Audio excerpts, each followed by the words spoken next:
Can you pretend to be my daughter's mom for just one night? The billionaire CEO whispered to the small town waitress who had already stolen his heart. The diner was nearly empty when they walked in. Maya Calloway had been on her feet for 9 hours straight. Her lower back ached with the particular cruelty that only double shifts could produce. Her ponytail had come half loose somewhere around the dinner rush, and the apron she'd been wearing since noon smelled like bacon grease and maple syrup. The only thing keeping her moving was the promise of chamomile tea, her secondhand couch, and absolute silence at the end of her shift. She was wiping down the last counter of the night when the bell above the door chimed. She didn't look up right away. After 9 years of waitressing at Rosie's all-night diner, Maya had learned that looking up too quickly was how you got cornered by lonely truckers who wanted to tell you their entire life story at 11:30 on a Friday night. "Sit anywhere you like," she called out automatically, wringing the cloth over the sink. Silence, then small footsteps on the tile floor, then a voice, soft, uncertain, carrying the particular gravity that only very young children can produce without trying. "Daddy, she smells like pancakes." Maya looked up, standing at the entrance of Rosie's all-night diner in Clover Falls, Tennessee, was a man who did not belong here. Not in this diner, not in this town, possibly not anywhere within 100 miles of this county. He wore a charcoal suit that had been tailored to fit him, the way suits fit men in magazine spreads, effortlessly, deliberately, expensively. His jaw was sharp, his dark hair slightly disheveled in the way that suggested a long drive rather than carelessness, and his eyes, when they found hers across the diner, carried the particular exhaustion of someone who had been strong for too long. He was holding the hand of the most beautiful little girl Maya had ever seen. She was maybe 5 years old. Blonde curls, a light blue dress with tiny flowers embroidered at the collar, white shoes that had clearly been carefully cleaned before this outing. She was staring directly at Maya with wide, serious eyes, like Maya was something rare and worth studying carefully. The man looked exhausted in a way that money simply could not fix. "Corner booth?" Maya asked, grabbing 2 menus from behind the counter. "Please," he said. Just the one word, quietly. She brought them water and gave the little girl a paper placemat with a maze printed on it, which the girl accepted with enormous dignity, as though she had been waiting specifically for a maze. "What's your name?" Maya asked her, uncapping a crayon from the jar they kept on the counter for kids. "Lily," the girl said. Then, after a brief pause of consideration, "Lily Ann Caldwell." "The Ann is after my grandma." "That's a beautiful name." "I know," Lily said pleasantly, and began the maze with the focused intensity of a professional. Maya smiled and looked up at the man across from her. "And yours?" she asked. "Ethan," he said. "No last name." She noticed, but didn't push. She took their order. Chocolate milk and a grilled cheese sandwich for Lily, black coffee and the turkey club for Ethan, and walked back toward the kitchen, already forgetting them the way you forget most late-night customers, tired people passing through. It happened every weekend. She didn't know yet that she would remember this night for the rest of her life. What she noticed over the next 40 minutes was this. The man barely touched his food, but he watched his daughter eat with an expression she had no clean word for. It wasn't just love, and every parent loved their child. It was something more complicated, something that looked like love wrapped carefully around grief, the way you'd wrap something fragile before a long journey. Lily talked constantly.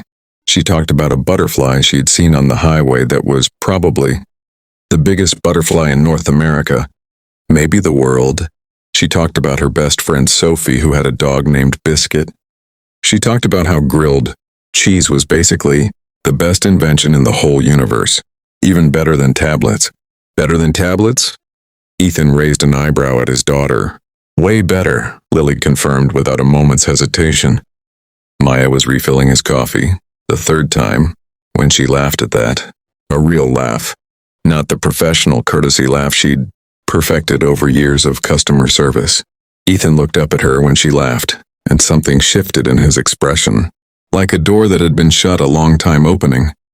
Just slightly, just enough to let light in. "She's wonderful," Maya said, nodding toward Lily. who had now moved on to building an architectural structure out of sugar packets. She is, he said softly. She's the only wonderful thing I've done. Maya didn't know what to say to that, so she just refilled his coffee and left the check on the table and started turning off the lights at the far end of the diner. Wait. His voice stopped her. Low, careful, the way people speak when they're about to ask something. They're not sure they have the right to ask. Maya turned around. He was looking at her steadily now. Not the distracted gaze of an exhausted man on autopilot, but actually looking at her.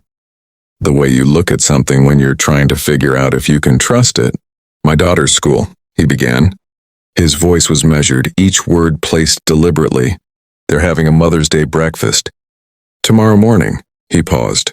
I drove 4 hours from Nashville this weekend because I needed to get her out of the city, away from everything, and I thought I had more time to figure out what to tell her. He stopped again, glanced at Lily, who had constructed a surprisingly ambitious sugar packet cottage, and was now narrating a story to it under her breath. She lost her mother 2 years ago, and lately she's been asking questions I can't answer about why she doesn't have a mom like the other kids. The diner was very quiet. The refrigerator hummed. The string lights along the ceiling, left over from Christmas, never taken down, cast everything in a soft amber glow. I'm so sorry, Maya said. And she meant it entirely. I don't know what to do about tomorrow, he continued. I thought maybe I'd just keep her home. Tell her she's sick. But she already knows about the breakfast. She made a card for it at school on Thursday. He exhaled slowly. She was so proud of that card. Maya set the coffee pot down on the nearest table. She wasn't going anywhere. She saw your diner from the highway, Ethan said. She said it looked cozy, so we stopped. A ghost of something, not quite a smile but close, moved across his face. She has good instincts.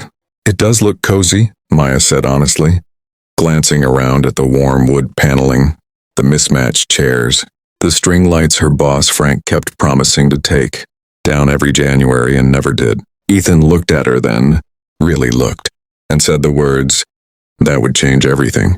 Could you come? Tomorrow morning, just for the breakfast. I know you don't know me. And I have no right to ask this, and it's completely irrational, but could you come and just sit with her, so she doesn't have to be the only one at the table without anyone? He stopped himself, seemed almost embarrassed by the asking of it. Could you pretend just for one morning to be her mom? The diner held its breath. Maya stood very still. Every sensible instinct she had told her to say no. She didn't know this man. He was a stranger who'd walked in off the highway at 11 o'clock at night. She had a second shift tomorrow afternoon. A landlord who needed rent by Monday. And a life, small and ordinary and entirely her own, that did not include the complications of beautiful strangers and their heartbroken daughters. She opened her mouth to say no. And then Lily looked up from her sugar packet cottage and said to no one in particular, in a very serious voice, I'm going to put a garden in front. Every good house needs a garden. Maya closed her mouth. She thought about her own mother, who had driven 40 minutes each way, every single week to bring her homemade soup when Maya was sick her first winter in college, who had never once made it feel like an inconvenience, who had said, smoothing Maya's hair back from her forehead, some things you just do, sweetheart, because they're right and because you can. What time does it start? Maya asked. She wore her nicest blouse, pale yellow cotton, ironed carefully on her kitchen table at 7 in the morning. She pulled her hair back properly and found pearl earrings she hadn't worn since her cousin's wedding 2 years ago. She met them in the parking lot of Clover Falls Elementary at 8:15. The morning was soft and warm, the kind of Tennessee May morning that made you understand why people wrote songs about the South. The trees were fully green. The air smelled like cut grass and something flowering. Lily saw her from across the parking lot and ran. Not walked, ran. Full speed, blonde curls flying, arms already reaching. Maya caught her and felt something shift in the center of her chest. A tightening. A warmth, something she hadn't expected at all. You came, Lily said against her shoulder. I came, Maya said simply. She looked up over Lily's head and found Ethan watching her. He was holding a small paper card, Lily's handmade card. She realized decorated with crayon flowers and careful, crooked letters. And his expression was something she hadn't seen there before. Not just gratitude, something quieter, something that looked almost like recognition. The way you feel when you encounter something you didn't know you'd been missing. You didn't have to do this, he said. I know, she said. The breakfast was everything elementary school events are. Paper tablecloths in pink and yellow, orange juice in small plastic cups, children singing a song they'd clearly only learned 4 days ago. The gymnasium smelled like chalk and industrial cleaner and, faintly, like someone had baked muffins somewhere nearby. Maya sat beside Lily at a round table with 3 other mother-child pairs, and she helped Lily glue sequins onto a picture frame made of popsicle sticks. And she helped spell chrysanthemum when Lily wanted to write her favorite flower. And when the teacher distributed the worksheet, my mom is special because Lily stared at the blank line with an expression that was trying very hard not to be sad. Maya leaned in close. Tell me something you remember about her, Maya said softly. Something small. Lily was quiet for a long time, long enough that Maya was afraid she'd said the wrong thing. Then, she used to sing when she made breakfast. Even when she didn't know the words, she'd just make up sounds. A pause. It was really funny, Lily said. And she smiled, and small, private, real. Maya wrote the words down in careful letters, pressing gently so Lily could see each one take shape. My mom is special because she sang every morning. Even when she didn't know the words, she made everything feel like a song. Lily stared at it. Then she nodded once, the way you nod when something has been settled correctly. Behind them, Ethan sat in one of the small parent chairs along the wall. Maya didn't turn around, but she heard him very quietly exhale. Afterward, in the parking lot, Lily ran ahead to investigate a butterfly that had landed on the school's welcome sign. The largest butterfly in North America. Probably the world, she announced, and Maya and Ethan stood together in the warm morning light. She talked about her mother, he said. His voice was careful, like he was carrying something that could spill. She hasn't, not in months. She keeps it locked away, somewhere I can't reach. He paused. Today she was just a little girl at a school breakfast. She's going to be okay, Maya said. She meant it. She had watched Lily all morning, her focus, her humor, her fierce and generous heart. She's stronger than you know. I think I know exactly how strong she is, Ethan said. She gets it from her mother, a beat, and she deserves better than what I can give her alone. Maya looked at him. He was staring at the middle distance, jaw tight, working through something. You're doing fine, she said. He looked at her then. You don't know that. I know what I saw this morning, she said simply. She feels safe with you. That's not nothing. That's actually everything. Something moved through his expression. He looked away toward Lily, who was now having what appeared to be a serious conversation with the butterfly. We're staying through Sunday, he said quietly. If you weren't busy, if you wanted to. I've been told there's pie somewhere, in this town worth investigating. Maya laughed before she could stop herself. You're in Clover Falls, Tennessee. Every place in this county claims to have the best pie. Then I need a local expert. His eyes found hers. Not uncertain anymore. Something steadier there now. She looked at him for a moment, thought about sensible instincts and all the reasons to say no. I get off at 4, she said. He was waiting outside Rosie's at 4 o'clock exactly. Jacket off, sleeves rolled to the elbows, looking for the first time like someone who had decided to stop performing and just be somewhere. Lily was with his sister, he explained, who had driven down from Nashville to help for the weekend. They walked 3 blocks to Magnolia's, where the pie was, in fact. Extraordinary, warm peach with a lattice crust that made Maya close her eyes on the first bite. And they talked for 2.5 hours without noticing the time passing. He told her about building his company from a rented garage in his late 20s. She told him about saving for the cafe she'd been dreaming of for 6 years. He told her about the year after his wife died, when he'd been so lost that Lily's laughter was the only thing that told him which direction was up. She told him about choosing Clover Falls over Nashville, because she needed somewhere that moved slowly enough that she could think. "You're not what I expected," he said, when the coffee cups had been refilled twice and neither of them had suggested leaving. "What did you expect?" He considered the question with the honesty of someone who'd stopped performing. Someone who would say no. "I almost did." "What changed your mind?" Maya smiled, thought of sugar packet cottages and little girls with serious eyes and mothers who drove 40 minutes in the rain without ever making it feel like sacrifice. "She said she was going to put a garden in front," Maya said. "Every good house needs a garden." Ethan looked at her for a long, quiet moment. Then he reached across the table and covered her hand with his.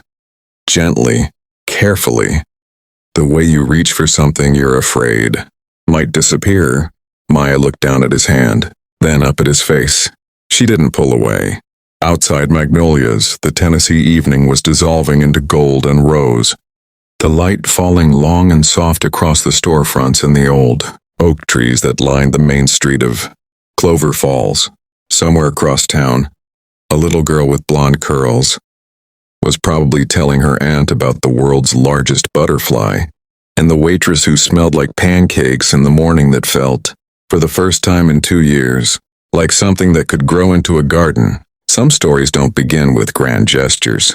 Some begin with a wiped-down counter at closing time, and a child who looks up and decides that this stranger, right here in this warm and cozy diner, is exactly where they were supposed to stop.